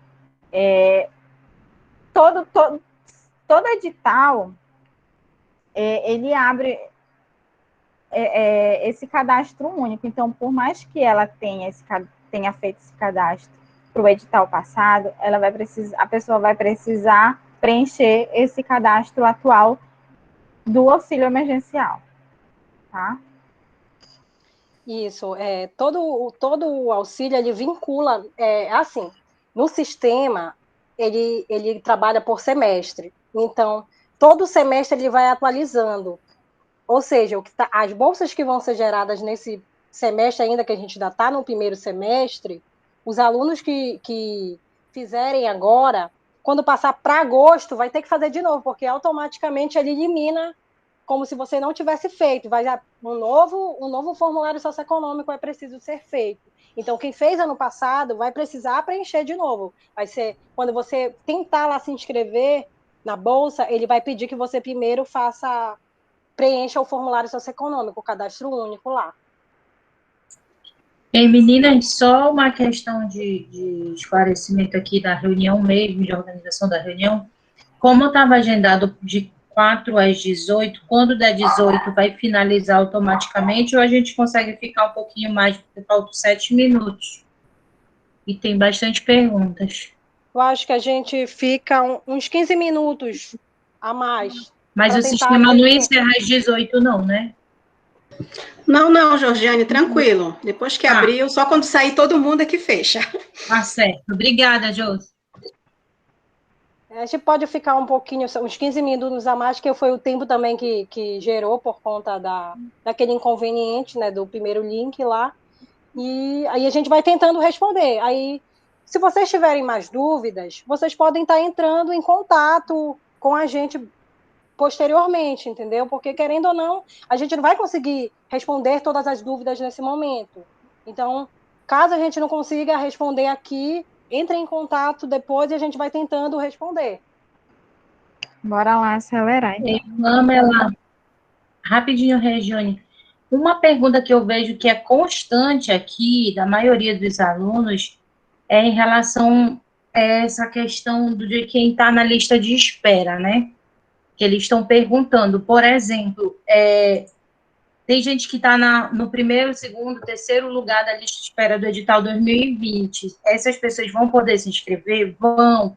Só que o que acontece, é por isso que, quando a gente falou lá no início do número de parcelas, que pode ser de até 6, foi o que eu expliquei lá. Por exemplo, se você solicitar agora em junho, aí você começar a receber em julho, e em agosto a lista de espera for chamada, aí em agosto, quando você começar a receber o permanente, já corta o emergencial. Então, você não vai receber 6 parcelas, nem 3, você vai receber quantas parcelas forem suficientes até que entre o pagamento daquela lista de espera que você foi chamado. Agora, se durante as 6, você está com 6 parcelas, recebeu as 6 e não foi chamada a lista de espera, aí você vai ter que guardar 1 ano de novo para solicitar auxílio emergencial. Mas a questão da lista de espera, como a Pamela colocou, depende muito da disponibilidade de recursos. Nós temos muitos alunos que formaram e está sendo feito o levantamento, a gente está recebendo muito trancamento de curso, inclusive desistência de auxílio, e aí todo esse recurso ele vai ser analisado para ver se vai abrir a edital, se vai chamar a lista de espera, o que vai ser feito, tá? Então, pode ser que seja chamada logo a lista de espera, pode, mas se você está precisando muito do auxílio, entre com o auxílio emergencial e na hora que entrar o auxílio permanente, você já sai da lista do emergencial, já dá a vez para outra pessoa e vai para o edital permanente. Só lembrando, né, voltamos a lembrar que esse auxílio, ele tem um caráter diferenciado. São para situações mesmo de emergência, que o aluno não consegue mesmo aguardar o lançamento do edital e tudo mais. Então lembrem dessas questões. Análises, elas também vão perpassar por essas situações, tá? E teve uma pergunta aqui que eu li no chat, o aluno estava perguntando quem tem um auxílio e tem uma bolsa PIBIC, monitoria, o que não pode é acumular mais de 2 auxílios do PNAES, tá? Se o aluno já tem 2 auxílios do PNAES, ele não pode ser beneficiário de mais um. No caso, se ele for beneficiário do emergencial, se ele for solicitar e ele for selecionado, ele vai constar com 3 auxílios. Então, lá dentro da resolução, o aluno ele não pode ter mais que 2 auxílios. Ou seja, se ele só tem um auxílio e ele tem uma bolsa, outras bolsas, isso não vai interferir na inscrição dele, porque não conta essas bolsas, tá? Não vai contar a Bolsa Monitoria como um outro auxílio, não, é um outro programa, é dentro do programa PNAES. O aluno não pode acumular 2 auxílios PNAES, mais que 2 auxílios PNAES, tá bom? Então, se ele tiver outra bolsa de monitoria, estágio, qualquer dessas bolsas que não seja do PNAES, ele pode sim se inscrever. Só não vai ser contemplado aqueles alunos que já têm 2 auxílios PNAES, porque ele não pode acumular 3.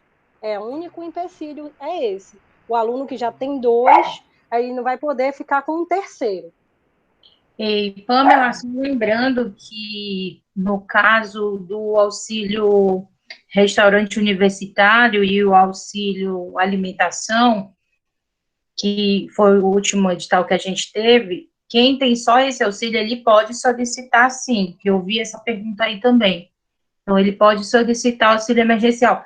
Mas é aquilo que a Pamela falou, é caráter emergencial. Se você tem um auxílio PNAES, tem uma bolsa de estudos, e juntando isso, tem mais a renda da sua família, e a gente vai fazer análise e identifica que não é uma situação de extrema vulnerabilidade, você vai ter que aguardar o edital do PNAES. Porque, além da questão de estar dentro do critério de 1/4 do salário mínimo per capita, você tem que estar dentro daquelas situações de extrema vulnerabilidade, desemprego, problema de saúde, violência, enfim, várias outras situações. Então, você tem que ver se você está dentro desse critério. Não pode sair todo mundo solicitando auxílio porque ele é excepcional. E outra coisa em relação ao valor que eu vi perguntando. Mais uma vez, eu vou repetir, são no máximo 6 parcelas. No caso, pode ser 1, pode ser 2, 3, 4. E também pode ser 3, sendo prorrogado por mais 3. Vai depender da situação de cada aluno, a quantidade de parcelas que o aluno vai receber. E o valor pode ser R$200, como eu falei lá, ou R$400.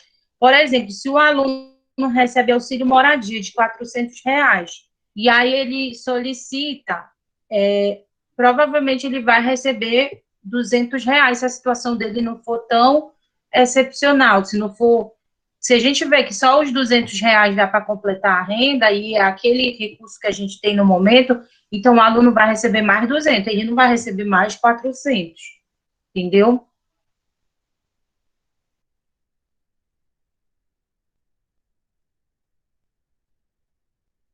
Regiane? Tá, Oi, próxima pergunta. O valor recebido no Bolsa Família consta como renda? Deve ser calculado com os demais? Sim.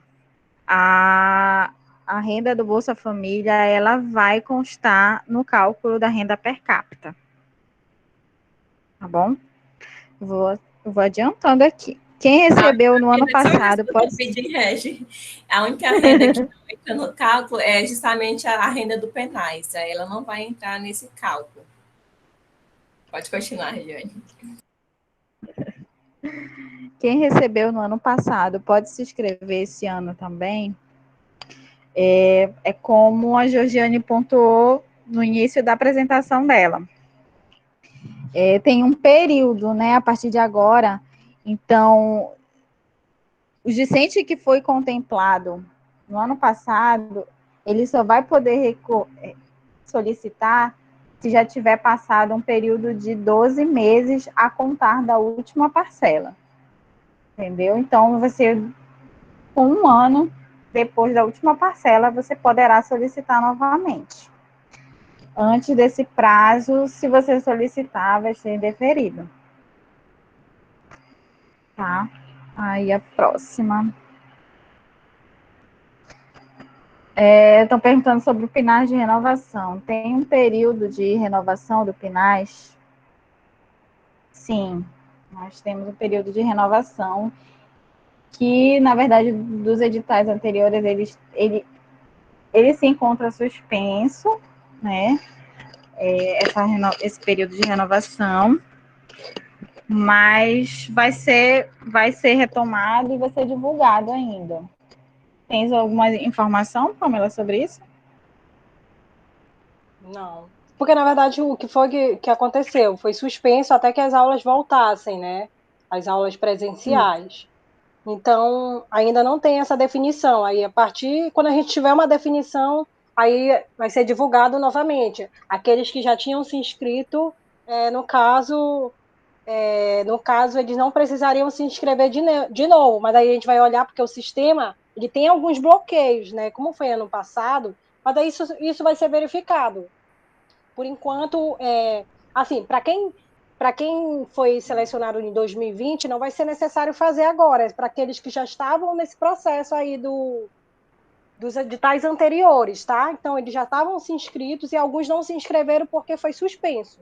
Mas aí, muito provavelmente agora, no próximo semestre, ele vai estar sendo retomado. Mas ainda não tem uma data definida, não, ainda não saiu. Mas ele vai acontecer sim. E a renovação, ela sempre acontece normalmente todos os anos, tem um edital de renovação. Então, sempre os alunos que são no edital vigente, exemplo, 2020, nós tínhamos um período lá um edital de renovação. Então, aqueles que tinham sido selecionados, eles não precisavam se inscrever, porque eles já acabaram de passar por uma avaliação, só dos editais anteriores. Então, sempre vai ter a renovação, porque a gente precisa estar fazendo esse acompanhamento, né, no caso. Okay, pode prosseguir. Próxima pergunta. Quem vai entrar agora na UFRA vai poder se inscrever para receber o auxílio? Já foi respondido, né? Quem está entrando agora, as aulas vão iniciar só em setembro, então vai estar matriculado, mas ainda não está cursando nenhuma disciplina, então ela só vai poder se inscrever agosto para setembro, né, Pamela? Isso. Próxima. Se a reunião estará disponível no YouTube. Ela está sendo gravada e vai ser disponível depois para vocês. Eu acho que vai ser disponibilizada no site da PROAS, tá? E aí os campos também vão fazer as divulgações. Qual o valor do recurso? Regiane? Diga. Desculpa aí te atrapalhar, Jorge.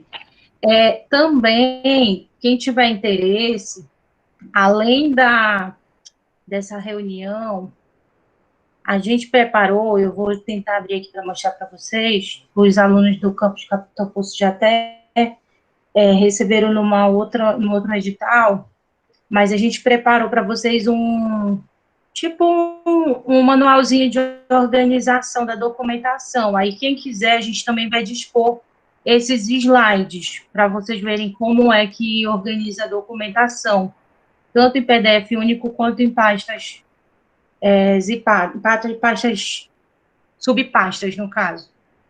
Aí a gente também vai disponibilizar para quem tiver interesse.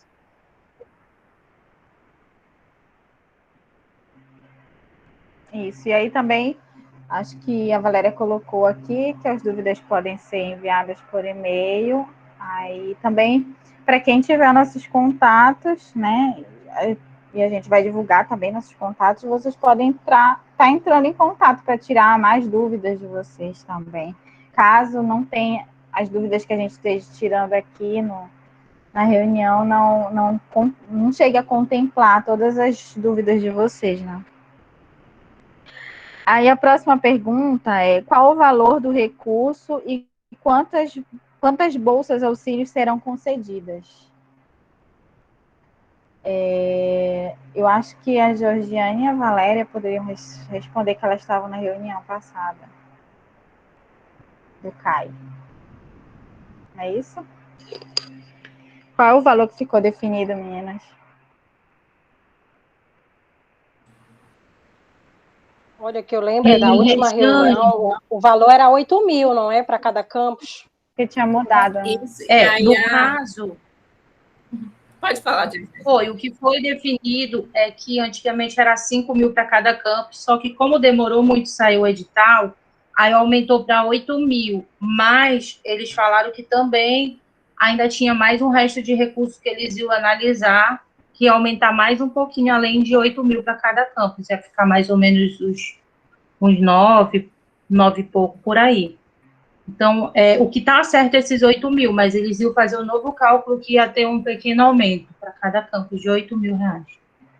E aí é importante frisar isso, eu acho que a gente nem falou, é que, assim, o edital, ele é de fluxo contínuo, só que se agora em junho todo mundo se inscrever, por exemplo, de Capitão Poço, e completar os 8 mil, então a gente não tem como abrir esse edital novamente em julho, porque acabou o recurso. A gente vai ter que esperar terminar as parcelas desses que foram contemplados para poder abrir novamente para outras inscrições, porque o nosso teto, nesse momento, é esses 8 mil que a gente tem certo, tá? Então, isso precisa ficar claro.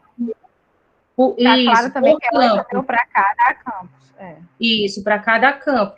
Aí, ou seja, para ficar claro, porque quando a gente fala de fluxo contínuo, dá a entender que é certo que todo mês, a cada dia 20 vai ter. Então, isso não é certo, depende da quantidade de recurso. Se chegou agora em junho, por isso que é importante que se inscrevam somente as pessoas que realmente estão precisando muito, que estão dentro dos critérios, para que sejam contempladas essas pessoas, para que não tirem a vaga daquelas pessoas que realmente estão precisando muito, porque senão a gente vai utilizar todo o recurso e vai ter pessoas que precisam muito que podem não ser contempladas. Isso. A próxima pergunta é: esse questionário tem que ser respondido para cada pessoa da família? Está falando do cadastro único, né? Não, é só o discente que vai responder pelo SIGA-A, tá? É somente um questionário, e é um questionário bem extenso, com muitas perguntas, porque ele vai perguntar coisas do discente e da família, né? Então, daí como a Pamela falou, você fazer dedicar um tempo para isso, né? Para que você possa responder as perguntas corretamente, né? Porque ele é um questionário extenso, mas é somente um, é só o discente que vai responder. Vai falar Isso, alguma e coisa, outra Pamela? coisa, sim, o que você vai ter que colocar é os documentos dos seus familiares, as 125 perguntas que a gente colocou lá, só você vai responder. E essas perguntas, elas vão girar em relação tanto às informações pertinentes a você, quanto à família, mas só você vai preencher essas perguntas. O que você vai ter que colocar em relação aos seus familiares é o que eu estava colocando para vocês lá no início. Naquela caixinha lá você vai colocar a informação de cada familiar seu. CPF, renda, a situação de trabalho, são essas informações que você vai inserir lá no caso, no cadastro, tá? Dos familiares. Não é um formulário para cada familiar, não. O formulário é único. É só aquela caixinha que você vai preencher as informações de cada membro familiar. E essas informações, só lembrando mais uma vez, elas estão lá no guia do auxílio, tá? Já está postado, está no site da PROAS, lá na página da PROAS, junto com o edital de fluxo contínuo. Quando você clicar lá no edital de fluxo contínuo, no mesmo link lá você vai ver o edital e vai ver o guia. Então também é importante sempre estar acompanhando o guia, porque todas essas imagens que foram mostradas aqui estão disponíveis lá no guia.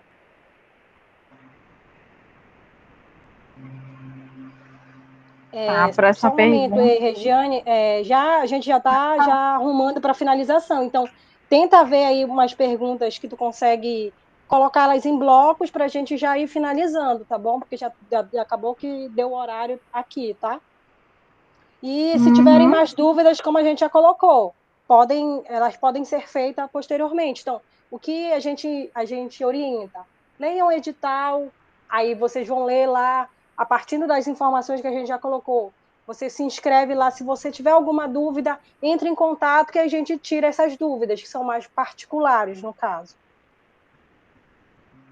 Ei, Pamela, eu vou mostrar rapidinho para eles qual é o documento aqui, e aí depois a gente vê se vai ser disponibilizado no site da PROAS, como é que vai ser, tá? Deixa eu ver, mano, chamou.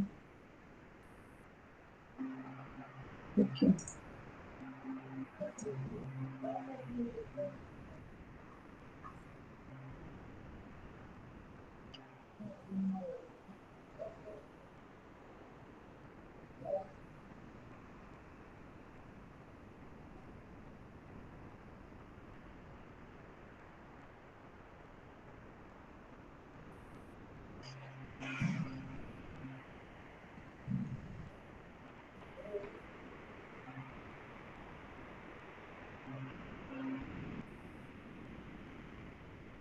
Esse documento ele já foi atualizado para o edital 03/2020, que é esse de fluxo contínuo. E aí ele tem o passo a passo de como organizar a documentação. Além do guia, que a Pamela já falou, que é o guia de inscrição, aí a gente elaborou esse, que é o passo a passo para organizar, porque às vezes a pessoa não sabe onde colocar, como colocar, o que escrever. Então, a gente está explicando detalhadamente, inclusive ressaltando coisas lá, como, por exemplo, não esqueça de assinar, não vai ser aceita assinatura digital, o documento ele tem que estar legível, quais são as páginas da carteira de trabalho, e aí quais são as páginas, como organizar a carteira de trabalho para vários tipos de carteira, desde o modelo antigo, aquele outro segundo modelo, agora a carteira digital que está vindo também, tudo isso tem nesse documento. Então, a gente vai ver como vai fazer para disponibilizar esse documento para vocês também. Para os alunos de Capitão Poço, eu vou estar enviando no grupo do WhatsApp que a gente tem já da assistência estudantil, ainda hoje. Tá bom? Só isso. lembrando, a Georgiane tocou num ponto importante, essa questão do cuidado com o documento. Como a gente estava frisando desde o início, a gente trabalha com um recurso que ele é público, então ele precisa ser prestado contas desse recurso. Então, quando a gente solicita os documentos, que eles sejam formais, é porque a gente também está num ambiente de formalização. É um ambiente ele requer que tudo que seja feito de forma transparente e seja feita de forma legal. Então, quando a gente diz que não pode ser aceito um documento que você recortou uma assinatura e colocou lá, esse documento, quando vir os órgãos de controladoria, que a gente também presta contas sempre disso, tem os órgãos de controle, no caso, eles vão dizer como é que você aceita um documento que ele não tem validade alguma. Quando você recorta, você está fazendo com que o documento ele se torne um documento que ele não tem validade alguma. Então, é sempre necessário que conste a assinatura conforme o documento da pessoa e que seja realmente assinado o documento. Não é que a gente queira burocratizar, não. Faz parte mesmo do processo. Ele é um processo que ele é formal e, como eu coloquei lá, é um recurso público que depois a gente vai precisar prestar conta de tudo que a gente faz aqui. Então, é preciso e é necessário que os documentos eles tenham validade, né? Então, qual é o documento? Então, se eu não posso pegar um documento, eu não posso bater a xerox daquele documento, qual é a validade? A validade é a sua própria... o documento feito em punho mesmo. Aí você vai lá, copia o documento conforme a declaração e assina. Esse documento ele tem valor. Não tem documento valor que você vai lá, recorta de um documento uma assinatura e coloca no Word. Isso não tem documento, isso não tem validade legal. Então, se você não tem a possibilidade de tirar xerox, então você pode fazer isso. Você pega uma folha de papel, transcreve lá as informações que são necessárias da declaração e assina. A pessoa assina, no caso. E não é o aluno que tem que fazer pelo seu familiar. Ele pode até escrever, mas a assinatura é da pessoa que declara. A declaração é pessoal. Lembrando, a declaração ela é pessoal. Então, se a minha mãe diz que ela não tem renda, quem está afirmando aquela situação é a minha mãe, não sou eu. Então, não é eu que vou assinar a declaração, é a minha mãe que vai assinar a declaração. Tá bom? Pamela, aproveitando aqui, tem uma pergunta que é sobre isso. Se as informações precisam ser preenchidas manualmente ou podem ser digitadas.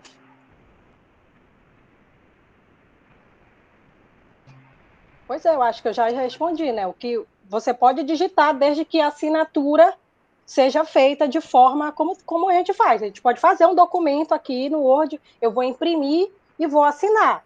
Não tem problema algum. O que não pode é essas situações de recortar e colar assinaturas. Isso não pode. Só então, Regiane, já finaliza aí, por favor, tá? Isso.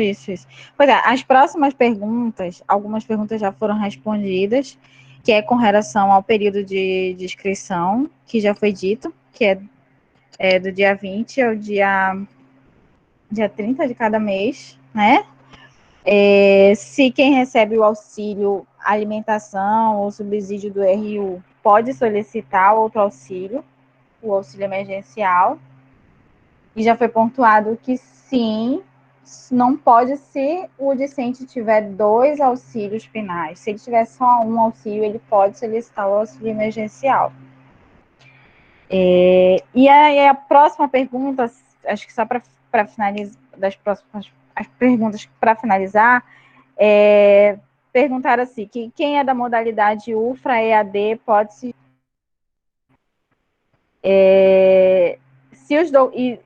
vou responder logo essa, né? Quem é da modalidade UFRA EAD pode se inscrever. Não, segundo os critérios do edital, tem que ser cursando presencialmente a graduação. Estamos numa situação diferenciada por conta da pandemia, mas o curso, ele é presencial, né? Então, para se inscrever no auxílio emergencial, tem que ser curso presencial. Quais documentos não são aceitos na declaração de ausência de documento? E aí a pessoa pontuou aqui se seria o RG ou o CPF, se poderia ser aceito ou não, né? Na declaração de ausência de documento, você vai justificar o motivo de você não estar apresentando, por exemplo, o RG, como foi pontuado com o discente que fez a pergunta no início da reunião. Você pode até justificar, né? Então, você pode dizer que você perdeu, você foi roubado, você tem o boletim de ocorrência, você vai justificar. E aí a equipe vai avaliar, né? Porque Regina, é importante, inclusive, anexar esse boletim de ocorrência junto, viu? Só para lembrar eles disso. Porque não adianta dizer que tem um boletim e não anexar, principalmente quando se trata de documento pessoal. E se não tiver o RG, coloca carteira de motorista, coloca outro, mas justifica lá, né? Isso, justifica. Tem a carteira de trabalho, que também vai ter a foto, né? Mas aí você justifica que o motivo de você não estar apresentando esse documento. Isso. Regiane, acho que agora a gente já vai finalizando. Só uma situação que agora me veio à cabeça. Os documentos que são imprescindíveis são os documentos de renda. Então, você não vai fazer, tipo assim, o que tem acontecido em algumas situações que a gente já analisou. Eu não tenho renda, então eu pego a declaração de ausência de documento e justifico que eu não tenho renda. Esse documento não é para essa situação. Esse documento é na ausência de um dos documentos que eu não consiga comprovar a situação lá. Da renda, se eu não tenho renda, o que eu vou fazer? Eu vou lá pegar a declaração e ver qual é a situação que eu me encaixo. Tem lá a declaração de que não possui renda, né? Ausência de renda, declaração lá de ausência de renda. Não atividade remunerada, que não exerce atividade remunerada. Então, para quem não tem renda, vai preencher a declaração de não exercício de atividade remunerada. Inclusive para aqueles que nunca trabalharam. Por quê? É bom a gente sempre frisar. Todo maior de 18 anos, ele vai ter que comprovar renda, tá? Eu sou maior de 18 anos e eu nunca tirei minha carteira de trabalho, então eu não vou colocar nada. Não, então tem que justificar. Aí sim, a falta desse documento, você vai lá e justifica na ausência de documentos. E vai preencher a declaração de não exercício de atividade remunerada. Aí você vai estar justificando, no caso, aquela situação. Com relação à conta bancária, o que a gente percebe lá? O aluno não tem conta bancária, ele não possui conta bancária, então ele não tem extrato. O que ele faz? Ele não coloca nada. Então, esse documento, ele serve para essas situações. Eu não tenho conta bancária, então eu não tenho esse documento. Então, eu vou justificar a ausência desse documento através da declaração de ausência de documento. Ela serve para essas situações. Eu não tenho extrato bancário porque eu não tenho conta. Agora, se eu tenho conta, eu preciso anexar o extrato bancário. E o extrato bancário, ele é sempre os 3 últimos meses, no caso. Se nós estamos em junho, aí você vai pegar, se você tiver acesso ao extrato de junho, você coloca junho, maio, abril. Não tenho acesso de junho, então coloca maio, abril, março. Então, são os 3 últimos mais próximos do mês que a gente está, no mês vigente, tá bom? É sempre os 3 últimos meses. Então, é os 3 últimos meses mais próximos do mês vigente. No caso, como a gente está em junho, maio e abril, tá? Eu acho que a gente já vai fechando. Só antes de fechar, rapidinho, Regiane, essa questão da conta bancária, tá aí, esse é um exemplo de que não se encaixa para ausência de documentos, tipo assim, não tenho conta bancária, porque o que o edital diz? Que é necessário a conta bancária para se inscrever.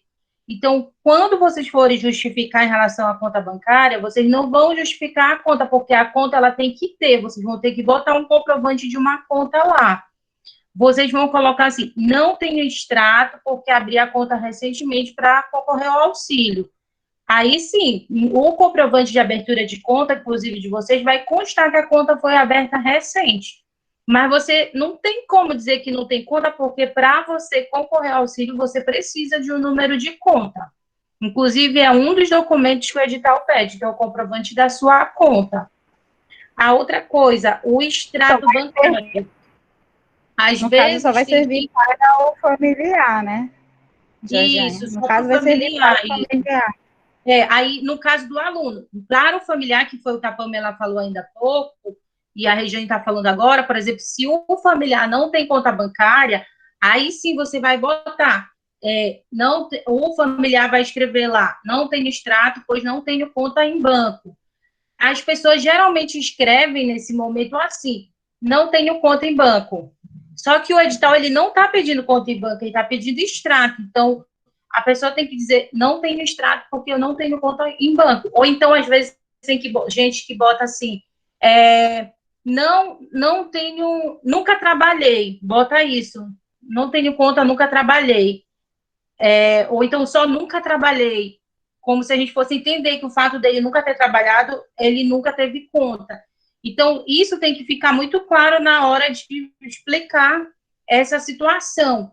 Outra coisa, a questão do extrato. Tem gente que, eu não consegui ir lá tirar o extrato porque eu estava muito ocupada. Isso não é justificativa. Por exemplo, teve aluno já que, em 3 editais diferentes, a mesma aluna colocava a mesma desculpa que o cartão dela tinha sido bloqueado. E aí, eu aceitei no primeiro. Quando foi no segundo e no terceiro, eu já comecei a ligar para a aluna para saber o que estava acontecendo. Porque esse cartão nunca chegava, nunca era desbloqueado. Igual a carteira de trabalho, por exemplo. Tem aluno que já passou 4 anos dizendo que a carteira de trabalho não chegou, que ele solicitou da prefeitura e não chegou. 4 anos essa carteira não chegou. Então, tem que tomar cuidado com essa questão das coerências. Outra coisa que é de extrema importância, que é o que elimina muito. Às vezes, o aluno, ele trabalha informalmente vendendo bugigangas, por exemplo, da internet, essas coisas. E aí, ele preenche uma declaração de não atividade remunerada. Quando a gente vai olhar o extrato, tem um monte de movimentação lá, 1.000, 2.000, 3.000, 300, 400. Se você faz trabalho informal, é melhor você preencher a declaração de trabalho informal, faz uma média de quanto você ganha por mês, pega o total no ano, divide por 12 meses e preenche, mas não bote declaração de atividade remunerada se o seu extrato tem renda, porque isso vai dar problema, porque isso vai dar inconsistência de informação, tá? Eu acho que essa informação, para mim, é uma das principais em relação à documentação. No mais, eu vou passar para a Pamela aí, para ela ir finalizando, e para a Regiane. Para mim é isso, eu acho que a gente tentou responder, à medida do possível, todas as informações, e se tiverem mais dúvidas, vocês entrem em contato com a gente, no caso, para tirar essas dúvidas, assim, mas o ideal é, como a gente sempre diz, de todos os processos, ler o edital e principalmente, leia primeiro o edital, aí você traz as dúvidas que surgirem, ou então, comece a fazer a sua inscrição, se você tiver uma dúvida, entre em contato, que a gente vai tentando tirar essas dúvidas. Então, é sempre importante ler o edital e se inscrevendo, e se tiver dúvida, entre em contato, tá? É isso, a gente agradece a atenção de vocês, e a gente sempre fica à disposição para tirar dúvidas e que porventura surgirem. Alguém mais? Meninas, querem falar alguma coisa?